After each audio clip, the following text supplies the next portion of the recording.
29 मार्च सन 2025 इस दिन शनि ग्रह अपनी चाल बदलेंगे और ये बदली हुई चाल के अनुसार कुछ 5 राशियां ऐसी हैं जिनके जीवन में बहुत बड़े बदलाव आने वाले हैं। ये बदलाव आपके जीवन में अच्छे भी हो सकते हैं, ये बदलाव आपके जीवन में खराब भी हो सकते हैं। डिपेंड करता है कि शनि महाराज की आपके ऊपर कितनी कृपा है। पर आप घबराएं नहीं, ये 29 मार्च का ही वो दिन है जिस दिन आप शनि महाराज की सचमुच में अपने जीवन में कृपा पा सकते हो। आपके जीवन में चल रहे शनि के प्रकोप, शनि ग्रह की खराबियां या जीवन में संघर्ष, सब का सब मात्र एक उपाय से आपके ये सब कुछ दूर हो सकता है। परेशानियों का दौर, चलिए समझते हैं क्या मुख्य बात है, क्या ऐसी खास बात है इस दिन में। चलिए उपाय भी आपको जानकारी देते हैं।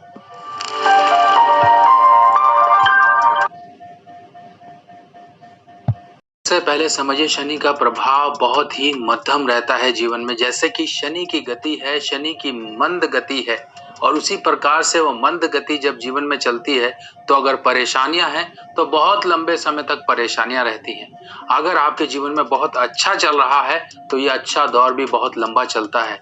पर जरूरी नहीं कि सबके सब ही खुशकिस्मत हो, जीवन में परेशानियां भी होती हैं। जब परेशानियां जीवन से जाने का नाम ना ले, खासकर आपके जीवन में संघर्ष हो, कोर्ट कचहरी का झंझट हो, धन का समस्या हो, कारोबार में गिरावट हो, आपके दुश्मन पैदा हो गए हो, आपका अमन चैन सुकून सब कहीं ना कहीं डिस्टर्ब हो गया हो, तो समझिए कहीं ना कहीं आपके शनि ग्रह का वो आशीर्वाद जो आपके जीवन में होना चाहिए वो नहीं है।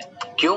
क्योंकि आप कर्म करके ही तो आप इतनी परेशानियों को दूर कर सकते हो, पर आप कर्म भी कर रहे हो और परेशानियां जस की तस वहीं की वहीं हैं, तो कहीं ना कहीं होपलेस इंसान हो ही जाता है, अपना आत्मबल टूट ही जाता है। फिर वो प्रभु परमेश्वर से यही कहता है कि मैंने ऐसा क्या कर दिया जो मेरे जीवन से कष्ट जाने का नाम ही नहीं ले रहे हैं। पर देखिए कुछ एक मौके ऐसे आते हैं जिन मौकों में इंसान अगर कुछ काम कर ले तो एक आशीर्वाद पाकर वो जीवन में बड़े से बड़ी मुसीबतें संकटों को पार कर जाता है। ये अमर न्याय के देवता हैं। न्याय आपके जीवन में कठोर ना हो, आपको तो उनके आगे सिर नवाना ही पड़ेगा और अपने जीवन में भी सुधार लाना पड़ेगा। तो ये शनि महाराज आपके जीवन में सचमुच में ही कृपालु बने रहें, आपके ऊपर एक कृपा दृष्टि बनाए रहें, तो ये दिन आपके लिए आ गया है। अब ये दिन आ क्यों गया है ये समझिए। अब एक ही दिन में दो ऐसे बदलाव हैं बड़े बड़े जो कुछ राशियों पर अच्छा और बुरा प्रभाव डालेंगे। पर आप ये मत सोचिए कि बुरा प्रभाव है तो बुरा ही चलता रहेगा और मेरे ऊपर तो अच्छा चल रहा है तो अच्छा ही चलता रहेगा। नहीं, आपको अपनी हाजिरी लगानी है। एक दिन की हाजिरी लगा लीजिए, मैं कहता हूँ आप पूरा वर्ष और पूरे शनि के जो समय है आप मजे ही मजे करोगे। अब आप समझिए 29 मार्च को क्या है। 29 मार्च को है शनैश्चरी अमावस्या। शनिवार के दिन जो अमावस्या पड़ जाए उसे शनैश्चरी अमावस्या कहते हैं। और ये शनैश्चरी अमावस्या अपने आप में ही एक बहुत ही शुभ समय होता है जिस समय में शनि महाराज के उपाय होते हैं। शनि महाराज के उपाय किन लोगों को जरूरी हैं? सभी लोगों को जरूरी है। कुछ तरीके हैं, इन तरीकों में कुछ सामग्री को हमने भेंट स्वरूप शनि महाराज के आगे अर्पित करनी है और अपनी प्रार्थना करनी है, और इतना ही करना है और कुछ नहीं करना है। चलिए अब समझिए वो राशियां जो इस समय में शनि की साढ़े सती के प्रभाव में आने वाली हैं। साढ़े सती बुरी नहीं होती, पर हमारे दिमाग को सही ढंग से नियंत्रण में चलाने के लिए शनि महाराज का भी एक बड़ा दायित्व है, बड़ा इंपॉर्टेंस रोल है, अहम भूमिका जिसे हम कहते हैं। क्योंकि दिमाग सही चलेगा तभी तो आप कर्म करोगे, दिमाग आपको आइडिया देगा तभी तो आप आगे बढ़ोगे। जब दिमाग ही आइडिया नहीं देगा तो कर्म क्या करोगे? पड़े पड़े ही सोचते रहोगे। तो ये कर्म करने के लिए शनि महाराज की कृपा आपके जीवन में होनी चाहिए। अब जो मकर राशि वाले हैं वो तो समझिए अब पूरे पॉलिश होके पूरा अपना कोर्स करके निकल चुके हैं साढ़े सती के प्रभाव से। क्यों? उनके जीवन में तो उन्होंने पता नहीं क्या क्या झेल लिया, अपने जीवन में क्या क्या उन्होंने देख लिया। पर अब कुछ लोगों की देखने की बारी है।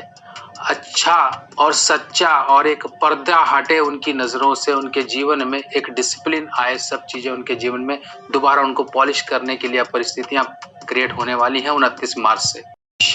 दूसरी राशि है कुंभ यानी कि एक्वेरियस, और तीसरी राशि है मीन यानी कि पाइसिस। अब ये तीन राशियां थोड़े से अपने जीवन को संभाल लें, ये समझ लो कि अब आपके घर में छापा पड़ने वाला है। छापा किसका पड़ने वाला? बड़े अधिकारी का। अधिकारी कौन है? शनि महाराज। यानी कि तो आप अपने घर को साफ सुथरा रखिए, अपने जीवन में डिसिप्लिन लेकर आ जाइए, किसी के साथ बुरा मत करिए, बुरा होता हुआ मत देखिए, किसी की चुगली मत करिए, किसी के लिए कॉन्स्पिरेसी मत करिए, किसी का गलत मत करिए, गलत तरीके से आप अपने जीवन को मत चलाइए। एग्जाम आपका सचमुच में पास कर लो आप और जीवन में एक अच्छे इंसान बन जाओ, तो उसके लिए तो शनि महाराज यानी कि अपने गुरु महाराज जो आपके टीचर हैं, एक ऐसे स्ट्रिक्ट टीचर हैं, उनका कृपा होना तो आपके जीवन में जरूरी है। अब इस समय में 2 राशियों पर ढैया शुरू होगी, जिसमें सिंह यानी कि लियो और धनु यानी कि सजिटेरियस। ये लोग 2.5 वर्ष तक आप थोड़ा सा संभल जाएं, क्योंकि ये समय आपके जीवन में कुछ ना कुछ आपको संघर्ष देगा, कुछ ऐसी चीजें आपके जीवन में कराएगा जो हाथ से छूट जाती हैं। आपके जीवन में अच्छे मौके छूटेंगे, आपके जीवन में वो लोग धोखा देंगे जिन पर आपको बहुत भरोसा था। सच्चाई अब आपके इस आंखों के सामने आएगी। चलिए अब मैं आपको उपाय बताने वाला हूँ। उपाय बिल्कुल सिंपल, साधारण और बिल्कुल आसान। ये नारियल जटा वाला, जिसके अंदर पानी होता है। अब आपने क्या करना है, अपनी कुंडली देखिए, आपकी कुंडली में शनि महाराज किस नंबर में बैठे हुए हैं, ये नंबर देखिए। बस आप बस नंबर देखिए कि वो किस नंबर में है। मान लीजिए वो 1 नंबर में बैठे हैं तो आपकी 1 नारियल होगा, आपके 2 नंबर में बैठे तो 2 नारियल, 3 नंबर में बैठे तो 3 नारियल। जिस नंबर में आपके शनि बैठे हुए हैं बस वो नंबर आप पहचान लीजिए। अगर आपकी कुंडली नहीं है तो आप अपनी राशि जो नाम से है उसको देखिए कि आपकी राशि क्या है।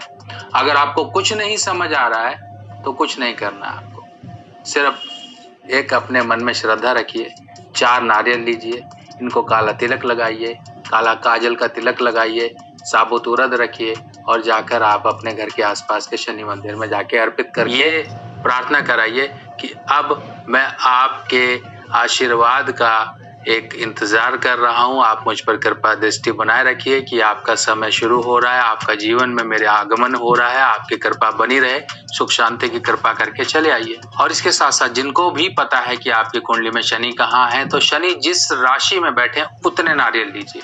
मान लीजिए शाम के समय करेंगे 29 तारीख को, शाम के समय करिए। और साथ ही साथ एक काम और करिएगा, घर से आप सरसों तेल, थोड़ा सा सरसों तेल अपनी रसोई से लेके जाइएगा, साफ सुथरा सरसों का तेल, माचिस की 1 डिबिया और आटे का दीपक।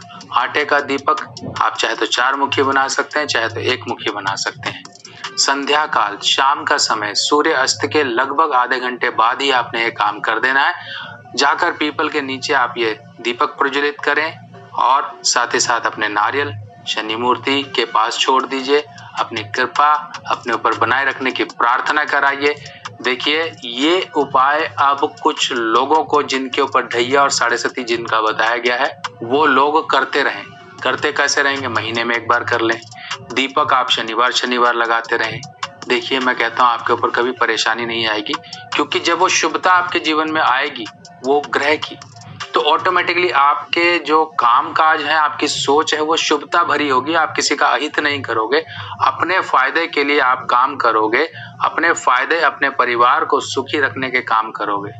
ये नहीं, कई बार आपने देखा होगा खुद भी दुखी होता है, परिवार भी दुखी होता है। अब वो लोग जिनके ऊपर से बीमारी नहीं जा रही है, घर से बीमारी नहीं जा रही है, एक आपको मैं जबरदस्त उपाय बताता हूँ। एक लेना है पीला पका हुआ कद्दू, इस तरह से लीजिएगा। 1 नारियल लीजिएगा इस तरह से, इसके ऊपर आप कलावा बांध के काले जो है काजल का टीका लगाइएगा और ले जाकर आप सभी लोग अपने घर के जितने भी मेंबर हैं कद्दू पर और नारियल पर माथे से लगाकर, इस तरह से आप माथे से लगा के शाम के समय जाके अपने लगाकर, इस तरह से आप माथे से लगा के शाम के समय जाके अपने घर के आसपास के शनि मंदिर में जाकर छोड़ आइए, सुख शांति की प्रार्थना कराइए और वहीं पर ही पीपल देव के नीचे आप दीपक लगा दीजिए सरसों तेल का। देखिए आपके घर की दरिद्रता किस तरह से बाहर चली जाएगी, आपके घर में सुख शांति आ जाएगी।